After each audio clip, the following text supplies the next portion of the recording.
ইরানের কঠোর internet blackout ও ব্যাপক দমনপীড়ন সত্ত্বেও শনিবার রাতে রাজধানী তেহরান সহ সারা দেশ সরকার বিরোধী স্লোগানে মুখর হয়ে ওঠে। এএফপির তথ্য অনুযায়ী গত ৩ বছরের মধ্যে এটি ইসলামী প্রজাতন্ত্রের বিরুদ্ধে সবচেয়ে বড় আন্দোলন। ২ সপ্তাহ আগে অর্থনৈতিক সংকটের প্রতিবাদে শুরু হওয়া এই বিক্ষোভ এখন বর্তমান ধর্মীয় শাসকদের অপসারণের দাবিতে রূপ নিয়েছে।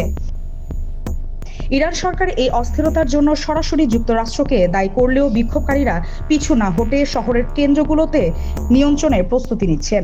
মানবতা বিরোধী সংস্থাগুলো এই দমন অভিযানে নিহতের সংখ্যা ৫১ ছাড়িয়েছে বলে দাবি করেছে, যার মধ্যে অনেক শিশুও রয়েছে।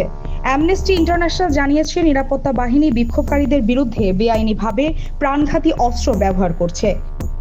নেট ব্লকসের দেওয়া তথ্য মতে বৃহস্পতিবার থেকে ইরানে ইন্টারনেট সংযোগ প্রায় সম্পূর্ণ বিচ্ছিন্ন থাকায় ভেতরের সঠিক তথ্য বাইরে আসছে না। এমন পরিস্থিতিতে মার্কিন প্রেসিডেন্ট ডোনাল্ড ট্রাম্প সামাজিক যোগাযোগ মাধ্যমে জানিয়েছেন যে ইরান এখন স্বাধীনতার দ্বারপ্রান্তে এবং যুক্তরাষ্ট্র তাদের সহায়তা দিতে প্রস্তুত। এমনকি নিউ ইয়র্ক টাইমস দাবি করছে ইরানের সম্ভাব্য সামরিক হামলার বিকল্পগুলো নিয়েও ট্রাম্পকে ব্রিফ করা হয়েছে। তেহরানের উত্তরাঞ্চল সহ বিভিন্ন এলাকায় বিক্ষোভকারীরা আতশবাজি ফুটিয়ে এবং হাঁড়িপাতিল বাজিয়ে প্রতিবাদ জানাচ্ছেন। অনেকে অপসারিত রাজতন্ত্রের পক্ষে স্লোগান দিচ্ছেন এবং শাহ আলমের পতাকা প্রদর্শন করছেন। নির্বাসিত শাহজাদা রেজা পাহলভির যুক্তরাষ্ট্র থেকে এক ভিডিও বার্তায় বিক্ষোভকারীদের শহরের গুরুত্বপূর্ণ এলাকাগুলো দখল করার আহ্বান জানিয়েছেন।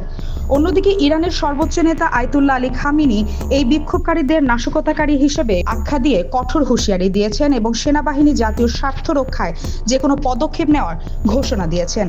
আন্তর্জাতিক সম্প্রদায় ইরানি কর্তৃপক্ষকে সংযম দেখানোর আহ্বান জানালেও পরিস্থিতি কোনো উন্নতি নেই।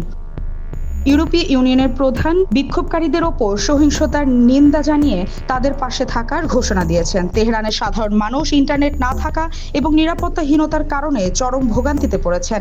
তবুও অনেকে এই সংগ্রামকে মুক্তির জন্য প্রয়োজনীয় মূল্য হিসেবে দেখছেন।